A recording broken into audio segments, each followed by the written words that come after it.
This is Husicon, day 2, track 4, the 3 o'clock session.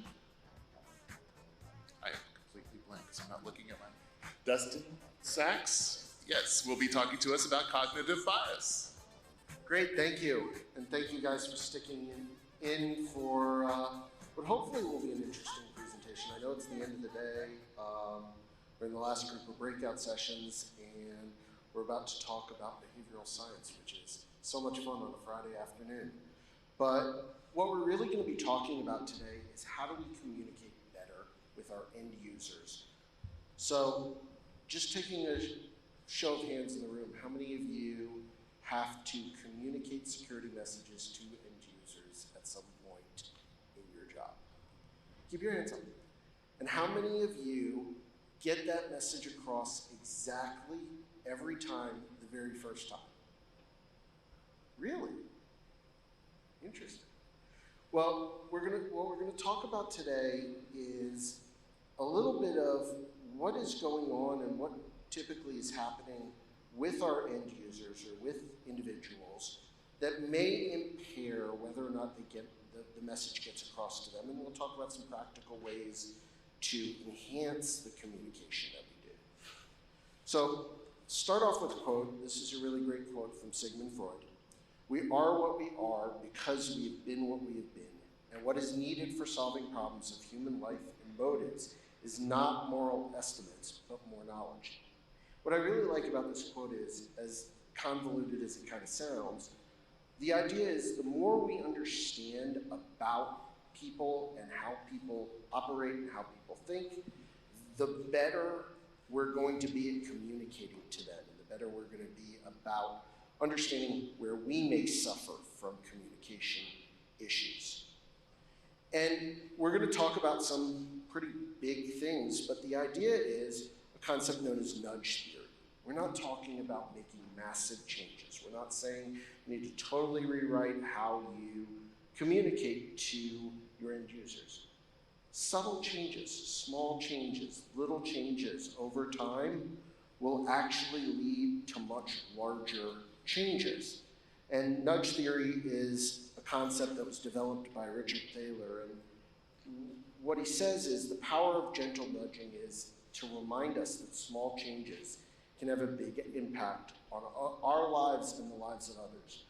One of the stories that's told about the idea of a 1% change or a small change, a nudge, is kind of the story of what happens with pilots. If a pilot is 1 degree off of where they're supposed to be flying, after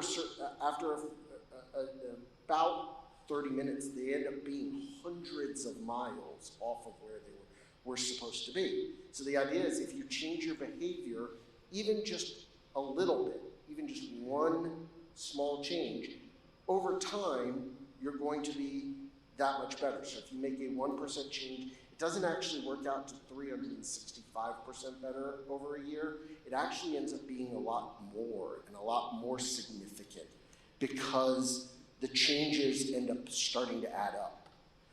But the problem is that when we communicate messages to people, when we're talking to other people, they're coming with their own experience.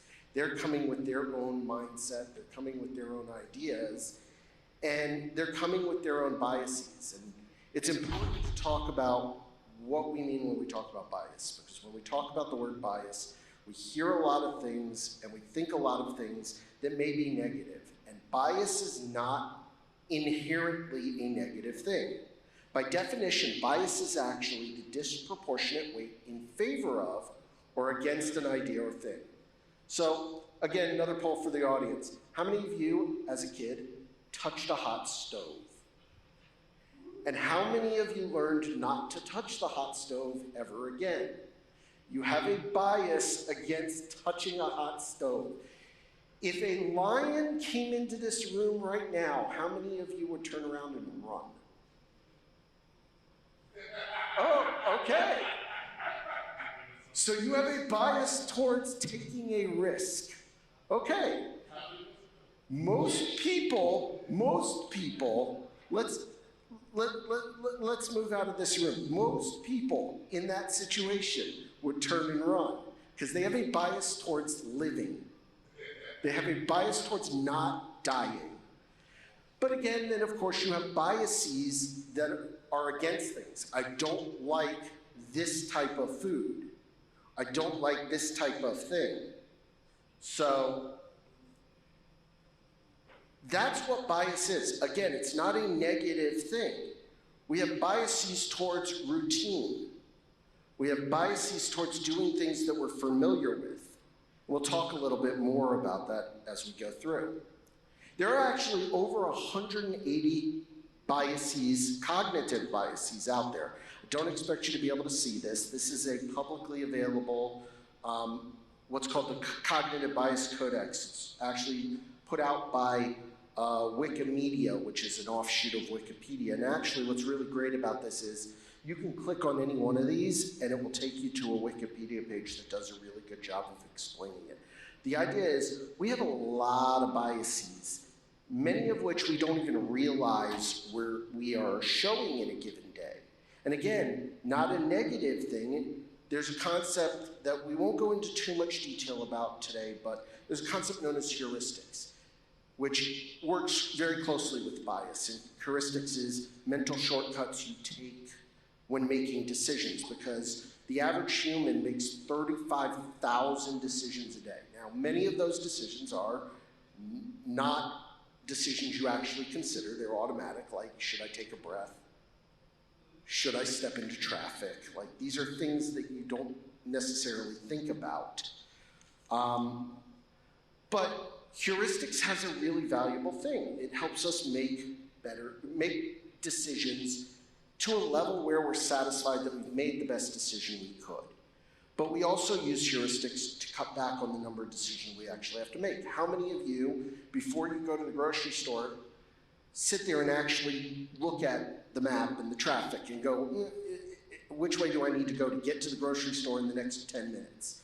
You don't. You usually go the route you've gone every other time because you're familiar with it, you know what to expect. So, when we're talking about bias, backing up again, we've talked about the fact that there are different types of biases. There are societal biases. These are the ones that we think of most often. Race, gender, ethnicity, the things that we look at when we think of bias as a bad thing. There's mathematical or statistical bias, where we weight data one way or another in making decisions. And then there's cognitive biases, and that's the biases about how we make decisions, how our brain works. And in communications, there are some really interesting biases that are out there that we need to talk about, because understanding these will help you understand how your end users might be thinking, how people who are not living security every day might consider what's going on in their world and the communications that you're giving. So the first one is what's known as the bystander effect.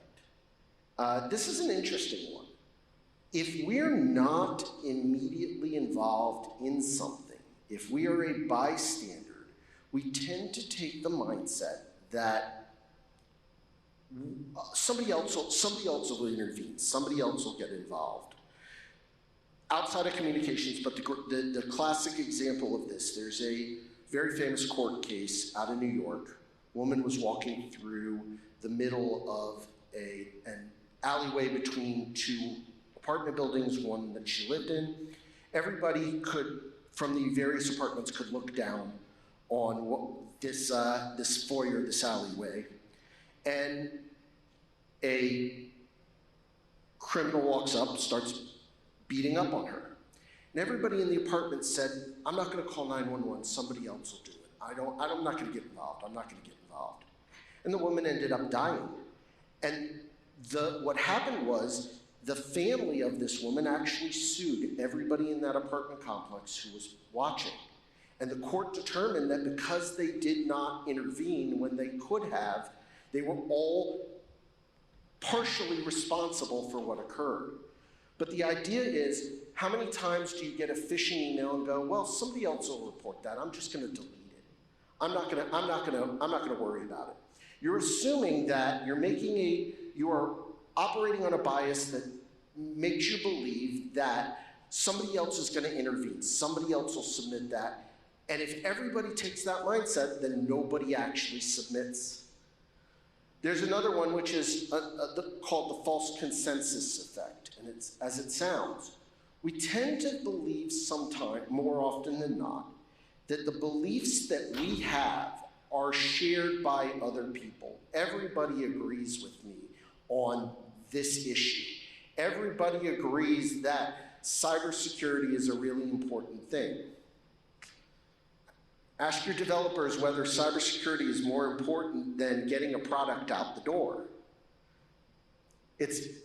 We tend to believe, because of the world we live in and the things that we operate in, that our mindset and our values and our opinions and our beliefs are more widely shared than they are. Another one, on the opposite side, is what's known as false uniqueness. We think that our own abilities, our own talents, our own accomplishments are more unique than they actually are. Everyone is special, everyone is different, I could do this better than anybody else. Not always the case.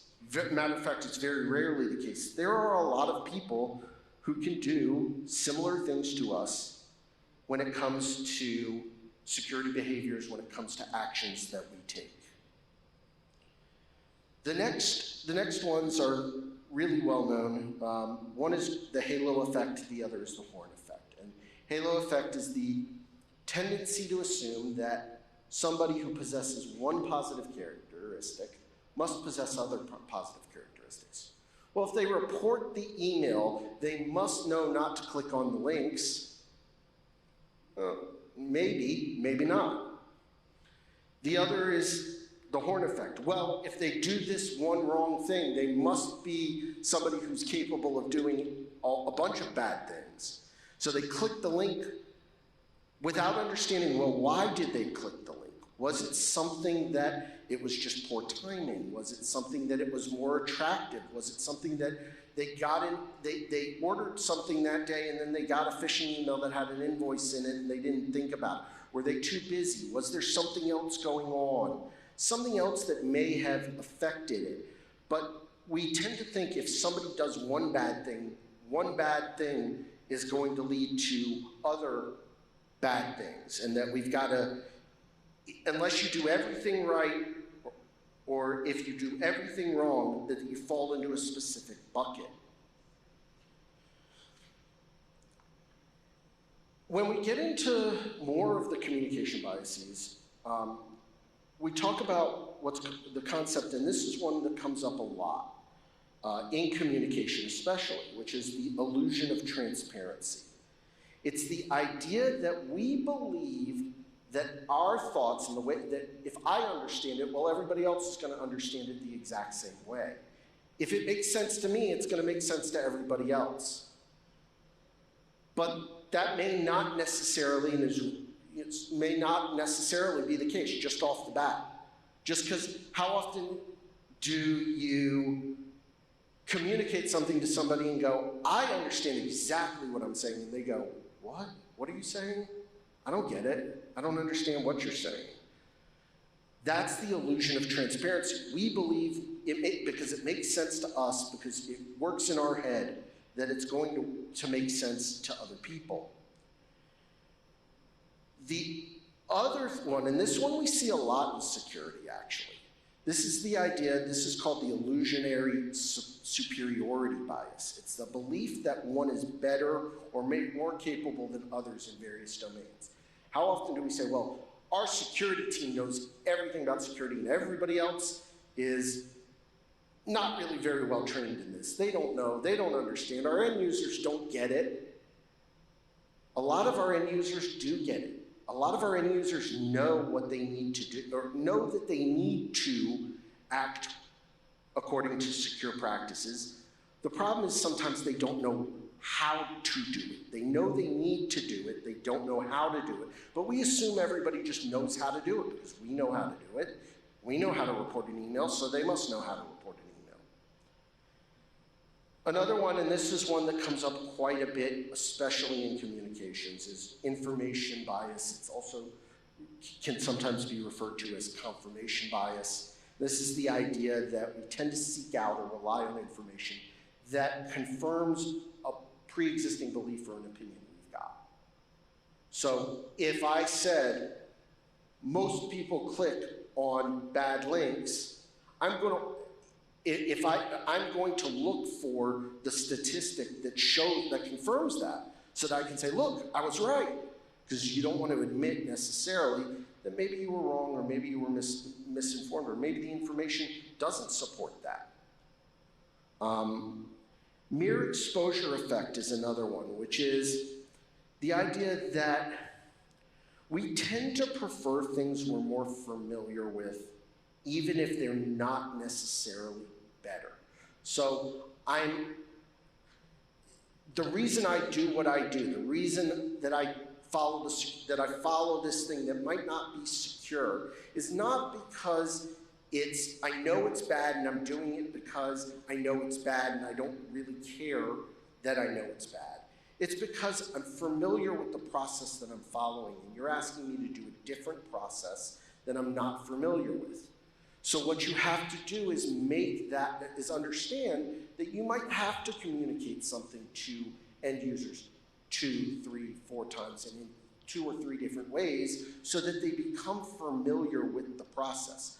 In my own organization, I lead governance, risk, and compliance, and what I've noticed is, as every time we do a phishing simulation, people start to have gotten better about knowing how to, not asking the question about how do I report a phishing email, because even though it's not and that the number of people who email that phishing email message to information security versus clicking the report phish button has actually gone down. We've seen more people using the button than they would just forward the email, because we've communicated multiple times to them and made it now familiar to them that this is the way to do it. So we've given them more exposure to counteract the fact that their most obvious thing is just to forward it along. A couple more that we're going to talk about, and then I definitely want to talk through, well, what do we do? How do we get through them? How do we handle these? But naive realism, and this is a bias that says that our own perceptions of reality are accurate and unbiased. My view of the world is the right view of the world, and anybody else's view of the world is not. That can influence your communications, because when you're telling somebody something and it doesn't conform to their view of the world, they're going to immediately reject it because it doesn't work for them. So what you have to do, this is where we talk about meeting people where they are and understanding how do you bring them along instead of forcing them along.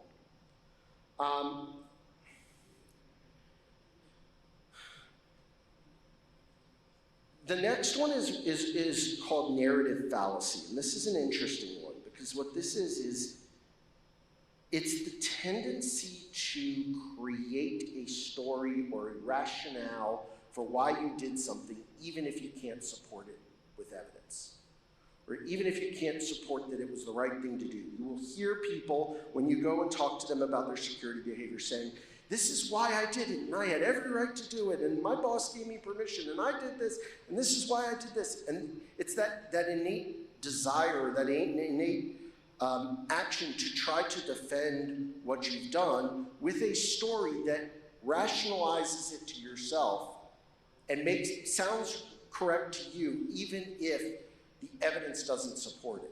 Well, everybody else does it. Another one, and this goes back to, this is very similar to one of the ones that we just talked about, the information bias, is self-verification bias. And this is where you actually seek out or you interpret the information to actually confirm your pre-existing belief or self-concept, which is, well, yeah, you gave me information. I'll accept that information, but I'm going to interpret it in the way that benefits me the most.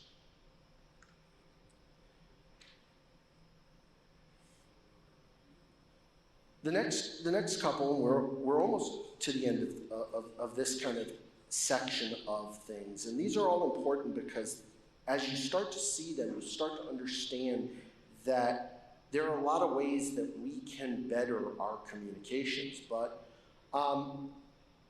social desirability bias is an interesting one in communication. It's the idea or the concept that we have a tendency to want to present ourselves in a positive light, even if it means exaggerating or fabricating information. So how many times do you talk to somebody who you know has clicked on every one of the last 3 phishing simulations who goes, oh no, I never do it. I'm always following security instructions. I do everything security tells me. Every time you talk to an end user, oh, I do everything I'm supposed to do. I read every email, except the evidence doesn't support that. It's this idea, the classic example of social desirability bias is if you look at survey results, for example, you'll find that people will answer in the way that makes them look the most positive. So the way we've seen this interact before is, it used to be, if you look at the statistics, if you look at, for example, survey results for TV watching ratings, you will notice that PBS and educational TV watching is at a very high percentage. People will say that they watch a lot of local news, they watch a lot of educational material, they watch History Channel all the time, they do all that. And some of that is true, but the numbers are certainly inflated because of social desirability. They want to be seen as smarter than they might actually be, or more informed than they actually might be. And this translates, when we look at security, into I want to believe, or I believe I will present myself as somebody who is more security conscious than I really am, because I don't want to be seen as somebody who is not security conscious. So when I do something wrong, it's, well, but it wasn't my fault. It was something else caused me to do it. And we're going to talk a little bit about that one here in a minute as well. Stereotyping is another thing that we see a lot in communication. It's the tendency to make assumptions based on your membership within a group. So developers will all say, we never, our group is fantastic about security. Why? Because maybe there are a group of people that are absolutely, or all end users click links. They're all dumb. They are all bad at security. We tend to say that. We will say humans are the weakest link. How many times have we said that in security? Humans are the weakest link. Maybe in certain behaviors, but to generalize, to stereotype that humans are the weakest link, tends to shift things one way or the other. And remember, there may be some level of truth in it, but it's when we shift it and make that an overwhelming thing. Third person effect is an interesting one as well. So, third person effect is, if I tell you, hey, you need to be better about your password hygiene, you might listen. But when you go home and watch a media story and somebody got hacked and it was because their password was bad, everybody goes, oh my God, I've got to change my password all of a sudden. Why? Because the media told me I've got to do it. Or if the media tells me ransomware is the most severe, the most often occurring attack vector, that's got to be the one that's the most. That's the one that's got to be the most severe. Except all the statistics show that insider threat is actually worse. Couple more.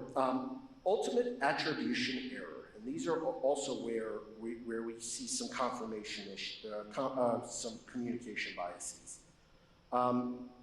Ultimate attribution error is the tendency to attribute positive behaviors and outcomes to internal factors and attribute negative behaviors to external factors. When I do something right, it's because I knew to do it, because I did something. I took some action to make sure I reported the message. If I clicked on the message, it wasn't my fault. It's because, the mouse did something wrong or my computer acted up. We hear this. The extreme example that you'll hear this in is when somebody gets caught for an employee violation, for doing something on their computer they shouldn't have. They will usually always say, well, I was hacked. I was hacked. Somebody got on my computer. It wasn't me. I didn't go to that website. But when they do something good, it's, that was all because I'm awesome. I'm awesome and I can't do anything wrong. The next one's an interesting one. And the next two are actually really interesting for a couple reasons. These address the different types of communications that we typically give. 85% of what you learn is visual, not verbal. It's seeing it. It's the people who say, I don't learn well when I read it in a book, I learn by doing. The reason you learn by doing is because we are more visual than we are verbal. The challenge comes when our words and our actions don't line up, and the verbal and the visual don't line up. The problem is, if I tell you, don't click on the link,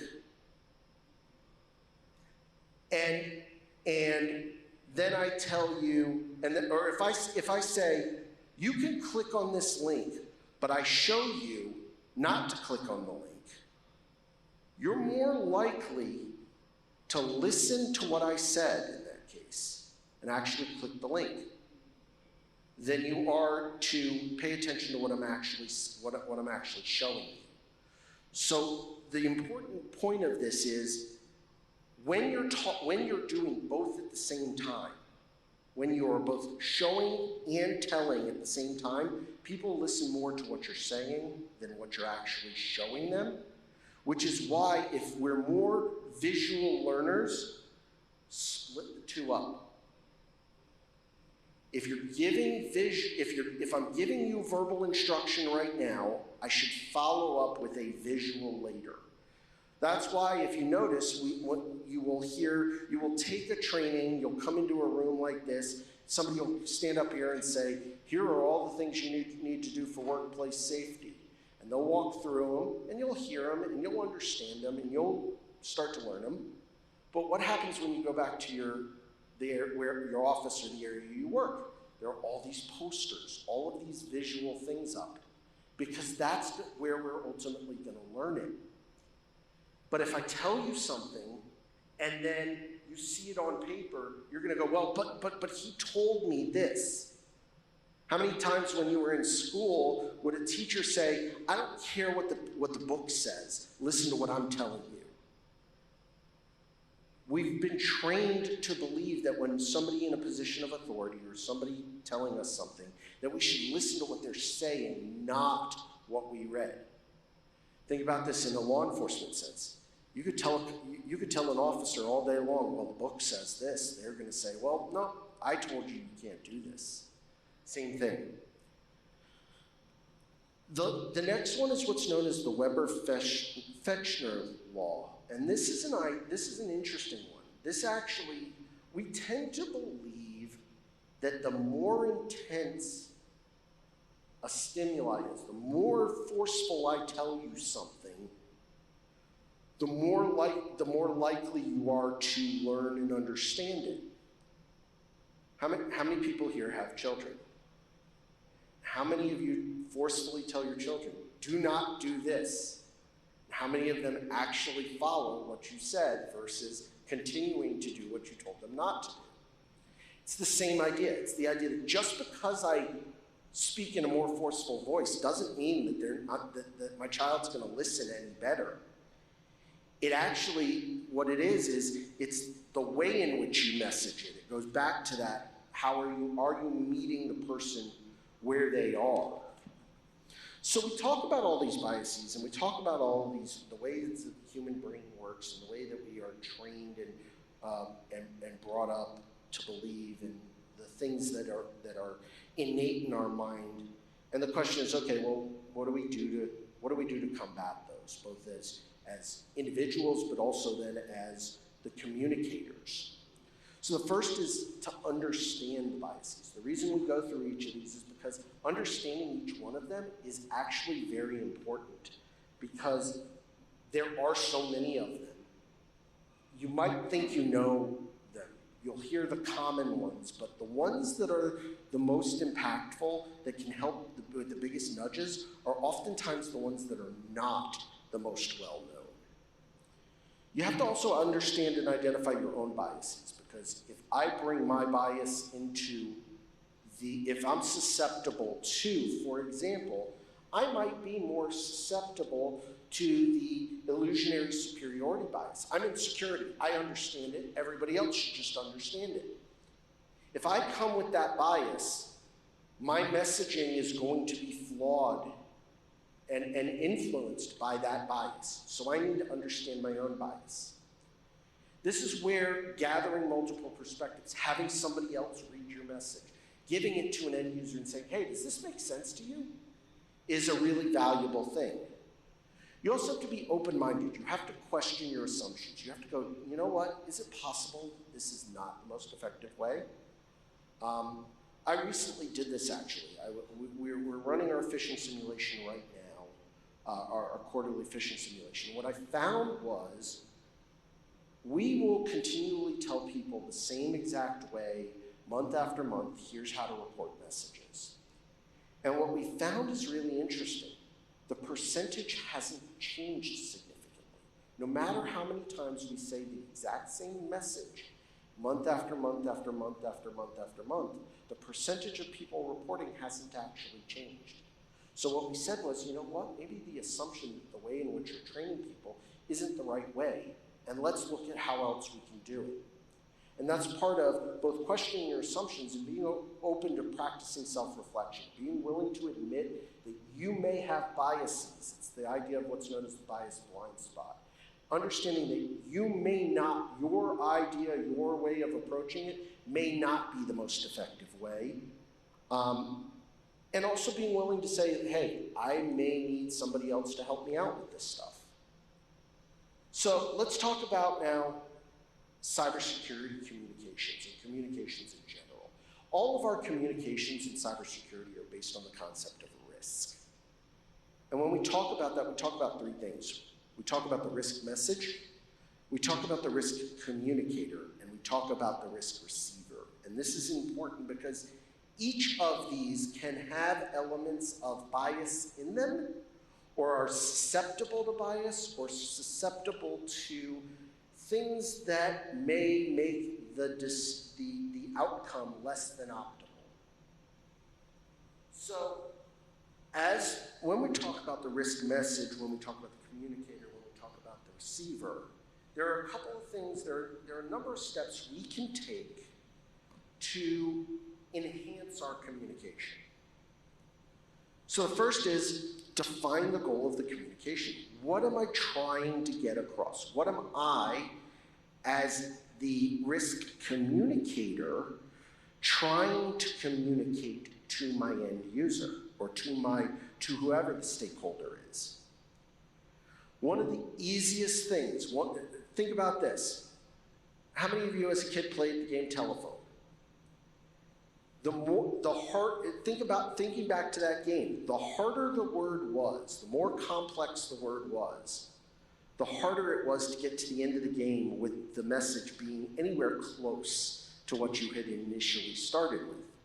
But if I start with a very simple word, a very clear word, a word that is easy to understand, that everybody knows, my chances of that message getting to the end clearly is better. If I reduce the effort required to understand the message, you don't need to be trained in security. You don't need to be trained in here's what phishing is, here's what spear phishing is, here's how to tell, how to pull the various pieces, here's how to examine the header to make sure, here's how to check the IP address. Here are the things that are easy to look at. Look at the sender's name. Look at the email address right next to it. Here are the couple things that are obvious to you. Look at the grammar inside of it. Easy things to understand, easy things for us to get. If I don't want you doing something, the easiest way for me to ensure as optimal an outcome as possible is to make that communication as easy to understand as possible. And to that point, not only do you want to reduce the effort required to understand the message, you want to make sure the message is clear. Am I giving conflicting information? Am I giving you 3 or 4 different ways to do something as opposed to the way I want you to do it? So if you think about it, when you send out a security message, most of us put in there, if you have any questions, contact the information security team at this email address or on this Slack channel or on this Teams message or use this button. We give them 4 different ways to do it. Which is the way we really want them to do it? What is the one way we want them to actually do it? Because if we ensure, first of all, that it's easy, it's clear. I want you to do this every time. You're going to increase the likelihood that the outcome is going to be in your favor. To the point we just said, make sure your instructions are consistent. If I tell you to do it, if I tell you in my first email, this is the way to do something, and then I tell you in another email, no, this is the way, or I tell you verbally, this is the way, or I give you a visual that's a totally different way, my instructions aren't consistent, you're going, well, all of them may be right. They may be the exact right way to do it, but if I'm not giving you that consistent message, or if I'm saying, well, but in this case you can do this, and in this case you can do this, that may not be the most effective. Yes, there are certain situations where your communication is going to depend based on who the audience is. But your message to that audience should be consistent. Another thing, we as humans tend to actually understand things better when we're given context.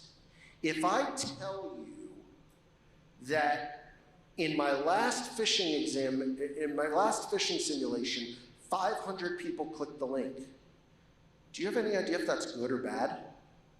I haven't given you any context. I've told you a number. 500 people in my organization clicked on the link. Do I have 5,000 in my organization? Do I have 50,000 in my organization? Do I have 500 in my organization? Give the proper context when you're giving numeric data.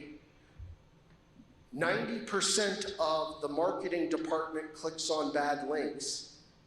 Well, except there are 10 people in there. Whereas the legal department's got 30 people and only 30% click on the link. If I gave you 90% for the marketing and 30 for the legal, you wouldn't have the context to know whether or not how to compare those. The other one, this one we hear all the time. We are visual learners. I've said it multiple times. A picture is worth 1,000 words. If you can show a metric or a message in a visual manner, you're going to have a better communication. But beware, because it is possible that your picture could be misinterpreted if you don't give the proper context. So don't just give a picture and say, here's the message. There's a really funny meme. I wanted to put it in the presentation. I forgot to do that. There's a really funny meme about compliance and redundancy, and it's a Jeep that's very heavily lifted. And the spare tire is way up high. And it's super small. It does not match the monster tires that are on this Jeep. And the message, if you just saw that, you wouldn't necessarily know what the message was. but what it says above it is when your redundancy is only for compliance purposes. And now I understand the context of what the message was. So if you're trying to communicate a specific message with visuals, make sure you've also given the proper context. Again, back to what we said, avoid solely verbal communication. Verbal communication alone is not going to resonate. That's why we always talk about leaving something behind in the end. That's why you're going to get a copy of these slides at the end, because while you've heard me talk about this, when you go back and look at it later, you're going to go, oh, okay, that makes sense. I remember what it was saying. Conduct pilot testing. When you're sending out a message, don't just assume that it made sense to you. Going back to the bias of assuming we understand that our message is clear.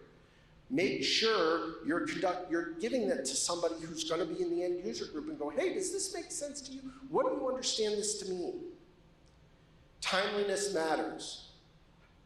If I said right now to you, hey, did you hear about that breach with that company called SolarWinds that had a cybersecurity incident? You need to, make sure you're checking your software supply chain. Okay, that may be a good message to be giving, but I'm referring to something that happened 2 years ago. Timeliness matters. How quickly after the recent MGM breach did everybody send out a message to people saying, please validate when somebody calls you up and says they're from the IT help desk? If I were waited and sent that message now with the context of MGM, some people would get it. Most people would be like, wait, what? That was like 2 months ago. If I sent a message now about remote work when a pandemic occurs, it's probably lost its luster. Yeah, it may get through, and it may be a message that's timeless, but it's going to be a lot more effective when I send the message in the immediate aftermath of something. I know we're running out of time, and the good news is we're down to our last slide. The message that I want you to all take away from this presentation is this. It's important to be aware of our own biases. I've been studying cognitive bias and behavioral science now for about 1.5 years as part of my doctoral program. And I have to tell you, the sense of awareness that I've had, I still suffer from every one of the cognitive biases that everybody else does. But the amount of times that I'll go through and something will happen and I'll go, damn, I just did what I tell people not to do, because I'm aware of it. The more you're aware of it, it's a concept in physics known as the observer principle. If I'm watching for something, I'm more likely to see it. Identifying our own biases can help us be more mindful of our thoughts and actions and can help us better communicate to our end users. With that, I want to thank you. I know this has been a long 2 days. This is the last session, major session. I want to thank you guys for coming. If there are any questions, be happy to take them now. Otherwise, thank you for coming. Yes?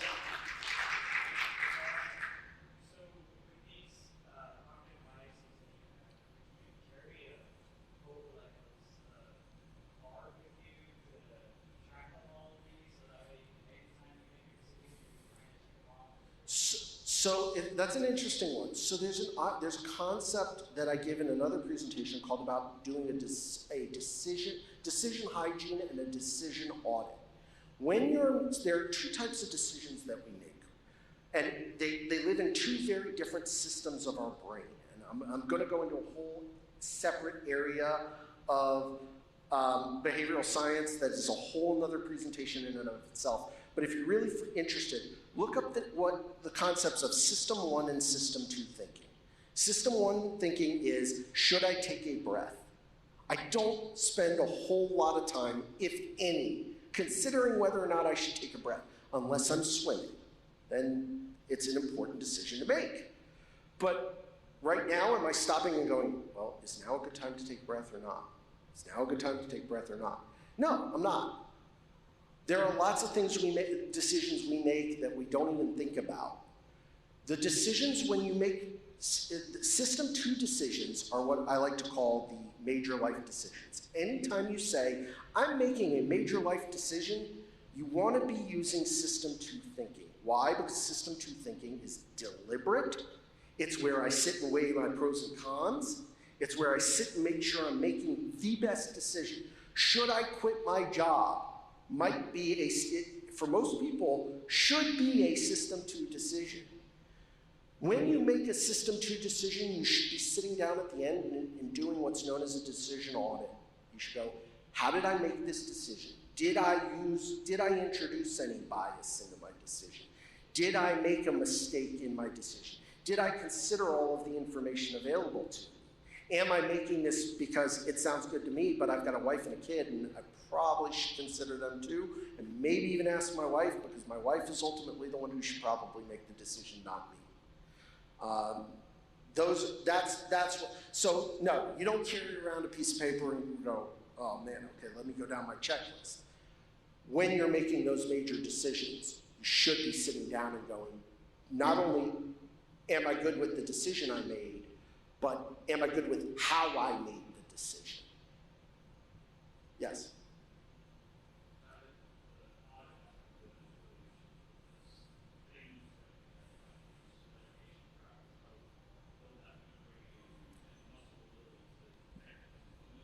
Yes, so that's an interesting one. Yes, mindfulness exercises help you be more attuned with yourself, because the problem that we run into, what we've run into most often as individuals, is we believe the decision-making process we follow is bulletproof. It's 100%. I always make, if you ask people, do you make more good decisions or bad decisions? Most people are going to say, I make way more good decisions than I do bad decisions. It's not about good and bad, it's about optimal and suboptimal. Is this the right, if my goal is to get to the airport the quickest, I need to sit and consider a bunch of things. I need to be attuned to the fact that, you know what, maybe going the way I always go is not the best route. Maybe I need to take an unfamiliar route. Maybe I need to use GPS to get there. So mindfulness, the concept you're talking about, is good because it helps you, it trains you to look inward and to be self-reflective. And most of us on our own are not self-reflective. We don't sit back and look at whether or not what we did was right or wrong.